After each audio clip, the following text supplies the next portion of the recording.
It was the summer of 1954, the year the jacarandas bloomed late, turning our street into a tunnel of pale violet just as the heat began to settle in for good. I was 12, still small enough to slip down the narrow gap between the fence and the apricot tree in our yard, still young enough to believe that whole days could stretch forever.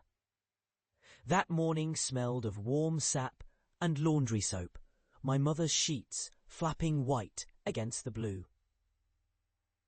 Each stroke of wind lifting their edges like they might take wing. I remember the hum of cicadas thick in the air, a sound that sat somewhere deep in my chest rather than just in my ears. Our house was quiet except for the slow tick of the kitchen clock and the muffled radio from the neighbours.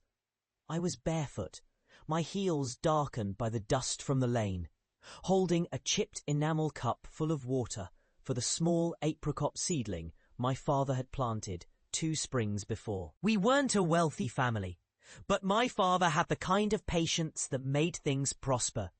He believed in starting small, with plants, with people, with dreams, and letting time do the rest. That day he was mending the gate, the sun bright on the crown of his hat, the smell of burnt metal curling from the tip of his soldering iron. He didn't speak much while he worked, but every so often he would look over and nod toward the tree, as if reminding me, without words, that it was my responsibility now. Around midday, my friend Clara came running down the lane, her hair tangled from the wind, her laughter spilling out before her feet even stopped. She carried a pouch of marbles, bright glass swirls that caught the sun like drops of frozen rain.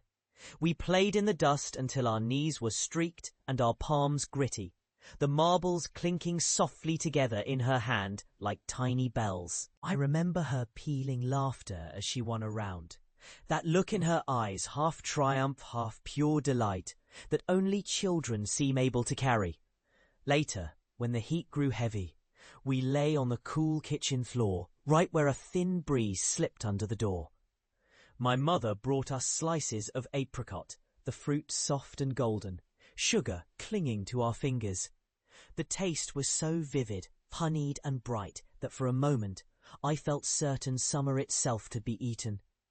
Now, 70 years have smoothed over those days, yet I can still feel the grit of dust between my fingers, still smell laundry warming in the sun, still hear Clara's laugh rising into the shimmering air.